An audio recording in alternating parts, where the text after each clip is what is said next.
Hello, xin chào tất cả mọi người nhé. Chào mừng mọi người đến với video tiếp theo trên kênh của Hà Dung TV. Đây hiện tại mình đang ở cung đường này. Mọi người xem có quen thuộc không ạ? Đó. Mình đang ở đường 153 hướng từ Simacai đi Mường Khương nhé mọi người. Mọi người có thể xem này. Đó. Xung quanh cảnh rất là đẹp luôn mọi người. Kia. Ở bên đường này mọi người. Đâu nhỉ, cái khu đoạn nào? Đó. Đây cái chỗ mình chỉ tên. Bữa nay mình ở đi qua có mấy chú công an làm đấy. Dạo này ra tận ngoài này làm cho mọi người nhé.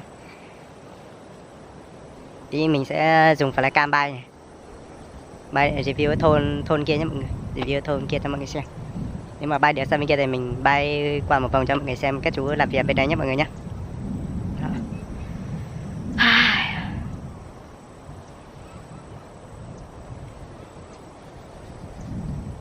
Mình xem này, cảnh rất đẹp luôn mọi người ơi. Chúng ta đã mở mới tuyến đường bên kia mọi người.